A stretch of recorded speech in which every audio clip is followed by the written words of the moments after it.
Depth in hypnosis, and does it really matter? And sleep. Sleep deeper, deeper, deeper. We've all seen it before. Stage hypnotists click their fingers and people go down like a sack of potatoes. Then you're sat there with a client in a session that is barely even closing their eyes when you ask them to. This next clip is a perfect example of different depths in hypnosis. Christina, could you... this is getting too out of control now. Christina, could you snap them out of it, please? I can do. I hypnotised Andrea and Nadia. Andrea went under really quickly and had no idea she was even hypnotised. Sleep. Sleep. Right, on the count of five, when you wake up, you'll be convinced you're now Janet Street Porter. Be convinced you're now Janet Street Porter. On the count of five, when you wake up, you'll be convinced that dogs and all animals should have the same rights as humans. On the count of five, you'll both be wide awake. 1, 2, 3, 4, and 5. Wide awake, wide awake. Right. Nadia, on the other hand, knew she was hypnotised. So straight away in this clip, you can see that Andrea goes under really quickly. She's a fantastic subject and she takes on board all the suggestions and she actually believes that dogs have rights. So there we go, that was interesting. Katie, can you just bring a chair in for Princess? Move around a little bit. Just move around a little bit. Will it fit? A bit more? And then we're going to talk. I've got this thing I want to bring up. Maybe sorry, Jane, if you just swap over because we can't see Princess. No, you can't, you see. I think she's all right, She's quite happy. Is she all right? Yeah, she's okay. Fine. Yeah. It's just really important that obviously we see her. She's against a black background. I mean, I can hear obviously the directors in my ear that we can't see the Princess properly. Okay. Do you mind swapping around? Yeah. Come on, I'll put her back on my knee. Fine. I don't know if you heard, There we but go, Andrea that's fine. has been told that dogs are like humans. So that's why she's behaving in this... No, they're not like humans, they're dogs. They just have completely the same rights that we do, don't you think? Fair enough. On the other hand, Nadia is responding normally. Dogs are a really important part of our society. But they can't should drive. Be allowed to drive. Yeah. Why not? But because they just can't, Andrea. I mean, they can guide people who can't see and they can keep them out of the way of cars, but they can't actually drive No, I mean, a car. obviously I appreciate you'd have to adjust the cars because they can't reach the pedals and that sort of thing. I think you're going to be saying that they can vote next. Yes. Dogs. Yeah. Why are you looking at me like that? Of course. Dogs can vote. Well, not yet, but they should be. I mean, they have... So how would it work? How would it work? They have rights just as much as anyone else, and not just dogs, actually. I think all animals have rights. What about bunny rabbits? It goes without saying. You on this. I am with you on this. She's aware she's been hypnotised and she is trying to fight the suggestion she has been given. So Nadia had very clearly said that she would never do her impression on TV. She did it backstage, other people had seen it, but she would never do it on TV. Do you like animals, Nadia? Okay, well, you got to say something. I tell you what I'm about to say, it's a bit strange, but I can't actually go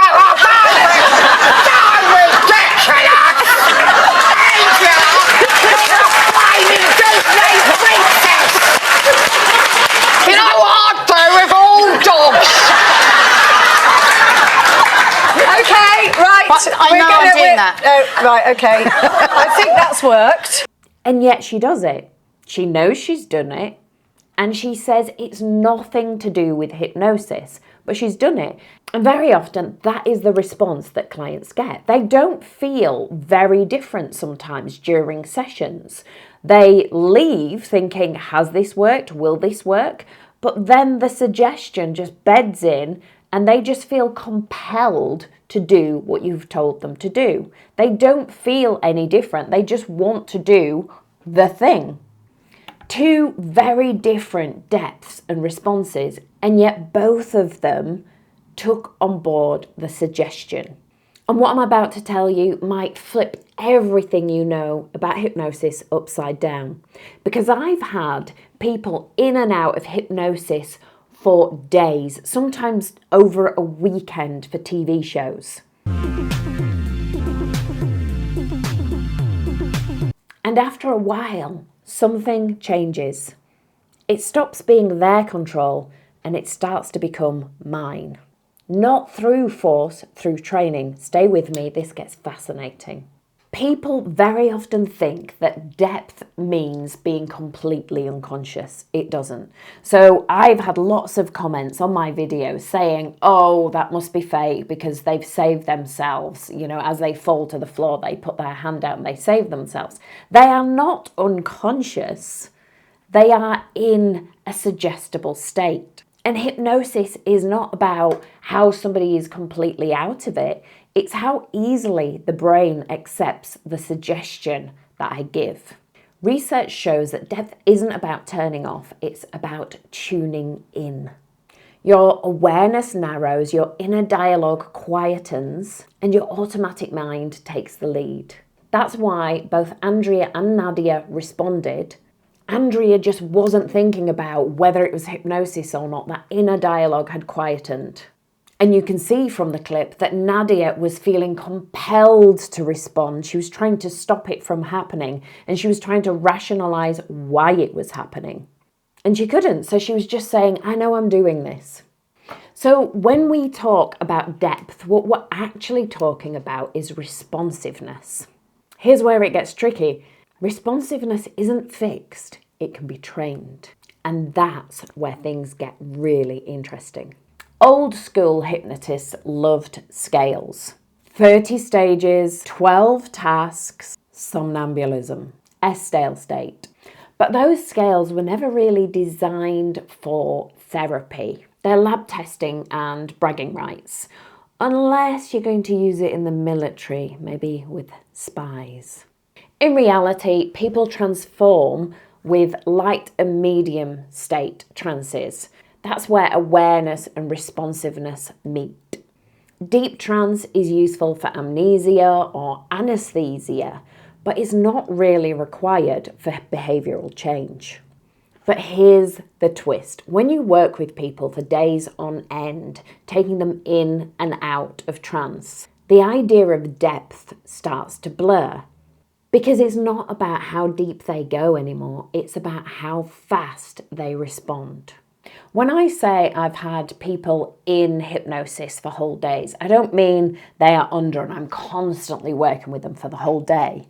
When I've been working on TV shows, I've been given some volunteers on some TV shows and I will work with them on and off, because the nature of TV shows is 1 minute you're being rushed and they're saying, right, we're ready, you're going on. So you get all your subjects ready, you put them under, bring them back out, ready to walk on stage, and then you're asked to stop. And then it might be another 2 hours before you go on because something's happened, a camera's broke, somebody now needs a break or a toilet stop. So very often in TV show, I always say it's hurry, hurry, hurry, quick, quick, quick, and then sit there for 2 hours. And that's how it is on and off all day. This led to some amazing discoveries when I was working with subjects, because I was bringing them in and out all day. That's fractionation. Each cycle strengthens the pathway. Entry becomes cleaner, faster, more automatic. After an hour or so, all I have to do is say, look at me, and you can see straight away they are ready to go. I barely need to say a thing. Their brain has learned to respond instantly to everything I say. So after half an hour or so, they are watching me, they are waiting for me to lift my finger, to click my fingers to put them to sleep. After a couple of hours, as soon as I walk back in the room, they are ready for me to put them to sleep. Their body just automatically responds. They are watching everything I do, listening to everything I say. Would you call that control, or would you call that responsiveness and conditioning? They're not out of it, they are in it. And that's not surrender, it's precision. Their mind has learned efficiency. So when somebody's hypnotized, what's happening under the surface? The prefrontal cortex, the part that monitors and questions, starts to quieten down. The anterior cingulate and the insula light up, the parts that control attention and body awareness. So the more you repeat those trance cycles, putting them in, bringing them out, the more the brain hands over control. It just doesn't question anything. It just goes with it wholeheartedly. And it's not so much about power. They just let you lead. I've had crews watching me work with subjects backstage, and they are shocked that within 30 minutes, these people are doing anything I ask them to do without questions. And that's something that researchers and therapists will never experience because it doesn't happen in that lab setting. You haven't got the social conditioning, the authority, or any of the other factors included. It happens through repeated success, trust, and rhythm. And that's exactly the foundation of the delete method. So what do you think? What is depth? Is it how quickly somebody drops? Is it the results they get? Is it amnesia? And does it even matter? If you have any questions or comments, I'd love to read them below. And if you're not sick of my face, hit subscribe and don't forget to click the bell so that you get notified when my next video goes out.